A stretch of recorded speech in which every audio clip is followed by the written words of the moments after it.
नमस्कार।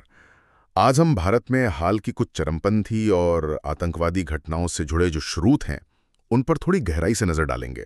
जी। हमारे पास कई रिपोर्ट्स हैं और कुछ डिटेल्स हैं और कोशिश यही है कि इनमें से जरूरी जानकारी निकालकर एक साफ तस्वीर बना सकें। बिल्कुल। तो चलिए सीधे मुद्दे पर आते हैं। शुरुआत करते हैं एक ऐसी घटना से जिसने हाल में सबका ध्यान खींचा है और चिंता भी बढ़ाई है।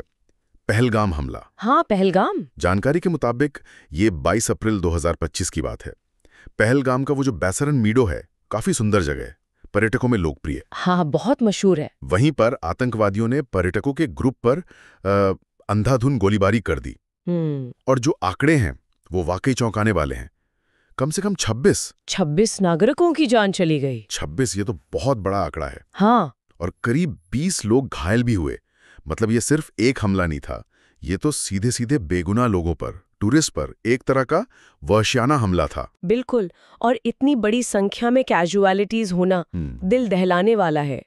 जिस तरह से पर्यटकों को निशाना बनाया गया, हाँ। वो खास तौर पर चिंता की बात है। हाँ। और स्रोत इसके लिए लश्कर-ए-तैयबा मतलब LET राइट। और उसका जो प्रॉक्सी संगठन है right. TRF the resistance front, उनको जिम्मेदार बता रहे हैं। अच्छा, LET और TRF। हाँ। और ये पर्यटकों को निशाना बनाने की जो रणनीति है ना, ये अक्सर दिखती है। क्यों?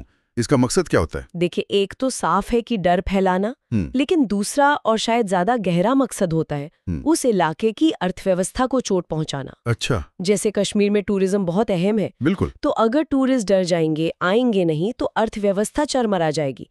इससे न सिर्फ असुरक्षा फैलती है, बल्कि सरकार पर, लोकल एडमिनिस्ट्रेशन पर भी भारी दबाव बनता है। हाँ, और जब पर्यटक निशाना बनते हैं तो मैसेज सिर्फ लोकल नहीं रहता। नहीं, ये तो अंतर्राष्ट्रीय स्तर पर भी गलत इमेज बनाता है। सही कहा। 26 जाने।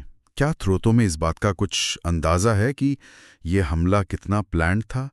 क्या मतलब कोई सिक्योरिटी लैप्स हुआ?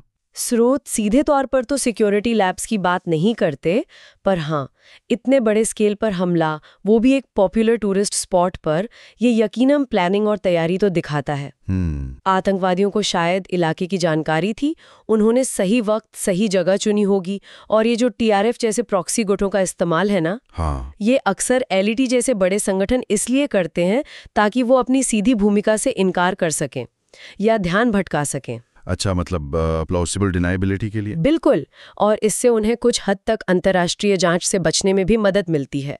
इस हमले का जो मनोवैज्ञानिक असर है, वो मरने वालों की संख्या से कहीं ज्यादा गहरा होता है। समझ गया। तो इस भयानक हमले के बाद हुआ क्या?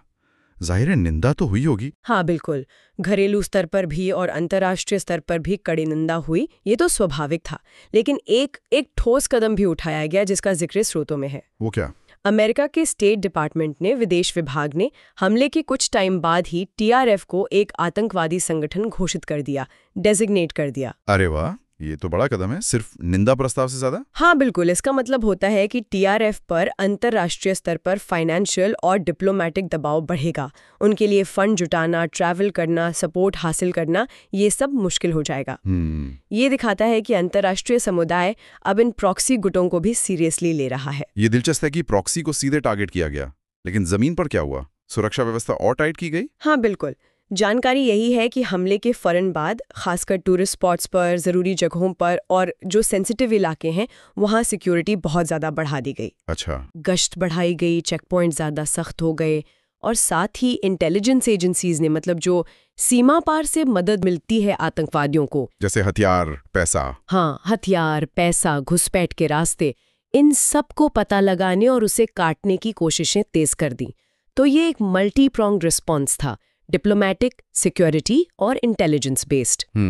लेकिन ये चुनौती बनी रहती है क्योंकि वो ज्योग्राफिकल कंडीशन और क्रॉस बॉर्डर सपोर्ट ये मुश्किलें पैदा करते हैं। ठीक है, तो ये तो हुई कश्मीर की स्थिति और पहलगाम हमले की बात। अब थोड़ा रुख बदलते हैं, शहरों की तरफ देखते हैं जहां एक अलग किस्म का खतरा सामने आया है। जी। सितंबर 2025 की शुरुआत में दिल्ली में, राजधानी में एक आईसिस प्रेरित आतंकी मॉड्यूल का भंडाफोड़ हुआ। दिल्ली में? हाँ, ये खबर आई थी। हाँ, ये वाकई चिंता की बात है। दिल्ली पुलिस ने सेंट्रल इंटेलिजेंस एजेंसीज के साथ मिलकर 2 संदिग्धों को गिरफ्तार किया।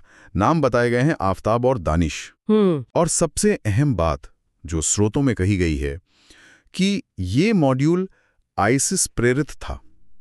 ये शब्द, ये अपने आप में बहुत कुछ कहता है है ना? हाँ, बिल्कुल सही कहा आपने।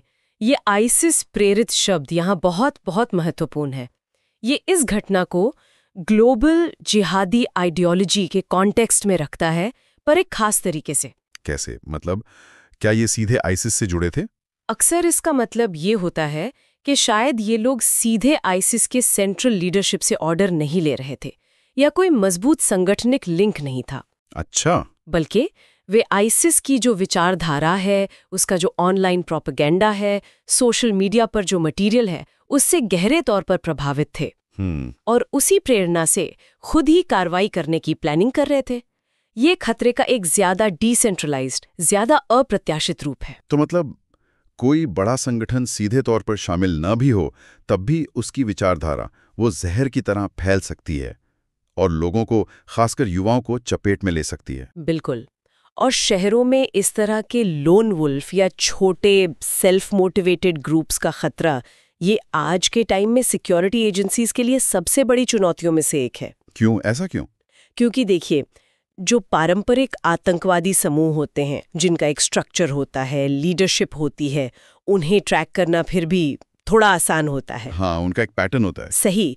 लेकिन जब कोई अकेला व्यक्ति या छोटा सा ग्रुप इंटरनेट पर मौजूद कट्टरपंथी सामग्री देखकर खुद ही रेडिकलाइज हो जाए, उसे पहचानना, उसे रोकना बेहद मुश्किल होता है। अच्छा। वो रडार के नीचे काम कर सकते हैं। और दिल्ली जैसी घटना दिखाती है कि ये खतरा सिर्फ दूर-दराज के इलाकों तक नहीं है, ये हमारे महानगरों के बीच पहुंच चुका है। क्या स्रोतों में आफताब और दानिश की बैकग्राउंड या उनके प्लान्स के बारे में कुछ और डिटेल्स हैं? मतलब वो करने क्या वाले थे? स्रोत इस पर ज्यादा डिटेल नहीं देते, जो अक्सर शुरुआती जांच में होता है। लेकिन आमतौर पर ऐसे मामलों में यही पाया गया है कि शामिल लोग युवा होते हैं, इंटरनेट का काफी इस्तेमाल करते हैं और शायद समाज से थोड़ा कटा हुआ महसूस करते हैं। उनकी योजनाएं कुछ भी हो सकती हैं। भीड़ वाली जगहों पर हमला, किसी खास व्यक्ति को निशाना बनाना, कुछ भी। पर उन्हें पकड़ लिया गया? हाँ, महत्वपूर्ण बात यही है कि इंटेलिजेंस एजेंसियों ने उन्हें कुछ करने से पहले ही पकड़ लिया। ये इंटेलिजेंस की कामयाबी तो है, लेकिन साथ ही इस खतरे की मौजूदगी का सबूत भी है। ये बात भी है। इससे अर्बन सिक्योरिटी और ऑनलाइन रेडिकलाइजेशन पर नजर रखने की जो स्ट्रैटेजीज हैं, उन पर फिर से सोचने की जरूरत पैदा होती है। ये वाकई एक कॉम्प्लेक्स पजल है। एक तरफ सीमा पार से आतंकवाद, दूसरी तरफ घर के अंदर पनपती कट्टरता। जी। लेकिन खतरा सिर्फ इन्हीं दो रूपों में नहीं है। स्रोतों में देश के दूसरे हिस्सों से भी कुछ घटनाओं का जिक्र है। हाँ, बिल्कुल। जी हाँ, जैसे छत्तीसगढ़ से खबर है, वहां सुरक्षा बलों ने अलग अलग मुठभेड़ों में 3 माओवादी कैडर सदस्यों को मार गिराया। छत्तीसगढ़। यहाँ ये कैडर सदस्य का मतलब संगठन के एक्टिव फाइटर्स से है ना? हाँ, बिल्कुल। कैडर सदस्य मतलब माओवादी संगठन के ट्रेन्ड और हथियारबंद सदस्य। अच्छा। छत्तीसगढ़ में ये मुठभेड़ें उस इलाके में जो दशकों से वामपंथी उग्रवाद चल रहा है, उसकी निरंतरता को दिखाती हैं। हाँ, ये तो बहुत पुरानी समस्या है वहाँ। जी। और ये समस्या कश्मीर या आईएसएस प्रेरित आतंकवाद से बिल्कुल अलग है। इसकी जड़ें वो गहरे सामाजिक आर्थिक मुद्दों में हैं, जमीन के अधिकारों में, आदिवासियों के शोषण में और राजनीतिक विचारधारा में है। इन मुठभेड़ों का होना दिखाता है कि ये संघर्ष अभी भी एक्टिव है, भले ही इसकी इंटेंसिटी कम ज्यादा होती रहती हो। ये सुरक्षा बलों के लिए एक लगातार बनी रहने वाली चुनौती है। और इसके लिए रणनीति भी अलग चली होगी। बिल्कुल, पूरी तरह से अलग रणनीति और समझ की जरूरत है। इसे सिर्फ लॉ एंड ऑर्डर प्रॉब्लम की तरह नहीं देखा जा सकता। सही कहा, ये एक पुरानी और जटिल समस्या है। इसके अलावा एक और घटना है जिस पर नजर रखी जा रही है। कहाँ की? पंजाब के भटिंडा में। वहां एक लॉ स्टूडेंट के घर पर एक विस्फोट हुआ है और जानकारी के अनुसार इसे एक संभावित आतंकवादी या चरमपंथी गतिविधि के तौर पर देखा जा रहा है। अच्छा, भटिंडा में और संभावित। हाँ, ये शब्द महत्वपूर्ण है। हाँ, यहाँ संभावित पर जोर है। जी, संभावित शब्द का इस्तेमाल यही बताता है कि जांच करने वाले अभी किसी नतीजे पर नहीं पहुंचे हैं। हो सकता है ये कोई साधारण आपराधिक घटना हो, ये कुछ और हो।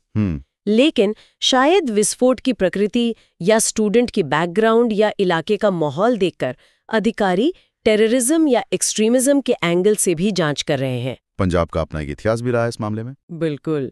तो किसी भी ऐसी घटना को गंभीरता से लेना जरूरी है। जब तक जांच पूरी नहीं होती कुछ भी कहना जल्दबाजी होगी। पर ये दिखाता है कि अधिकारियों को हर तरह के खतरे के लिए अलर्ट रहना पड़ता है, चाहे वो कितना भी अस्पष्ट क्यों ना लगे। तो कुल मिलाकर हमारे पास स्रोतों से ये जानकारी है, कश्मीर में पर्यटकों पर बड़ा हमला जिसके पीछे LTRF का हाथ होने का शक है। हाँ। दिल्ली में ISI की विचारधारा से प्रेरित मॉड्यूल का भंडाफोड़ जी। छत्तीसगढ़ में जारी माओवादी संघर्ष की झलक और पंजाब में एक संदिग्ध विस्फोट जिसकी जांच चल रही है।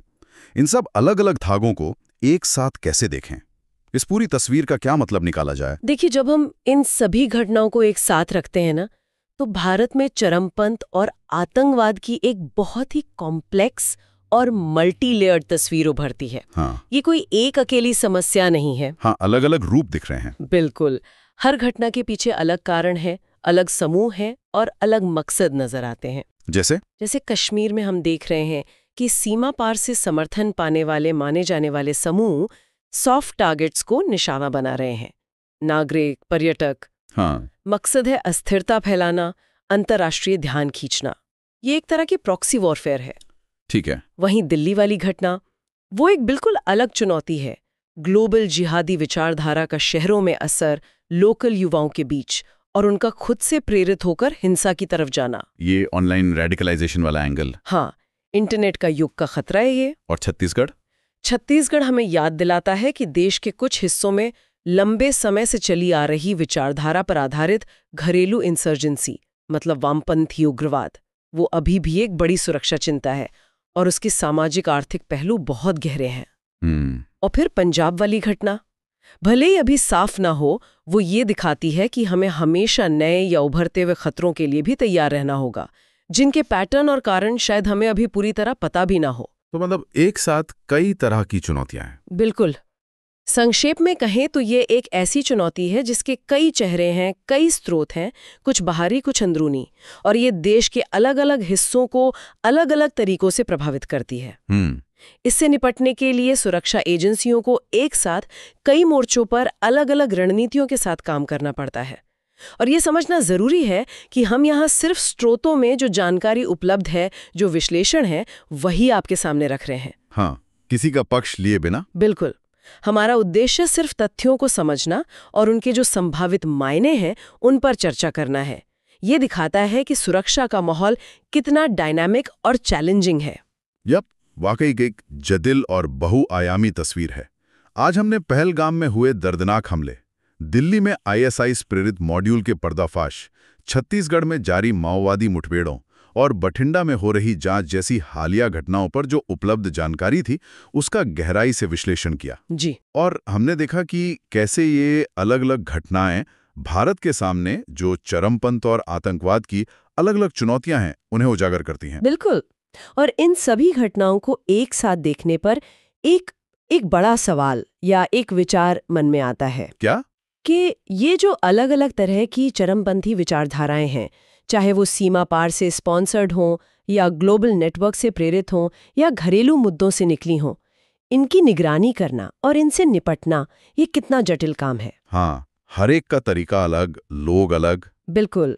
हर विचारधारा के फैलने का तरीका अलग है, उनके सपोर्टर अलग हैं, उनके लक्ष्य अलग हैं। तो सुरक्षा बलों और पॉलिसी मेकर्स के लिए ये एक लगातार चलने वाली जद्दोजहद है कि वो कैसे इन बदलते और विविध खतरों का अनुमान लगाएं, उन्हें रोकें और उनके मूल कारणों को एड्रेस करें।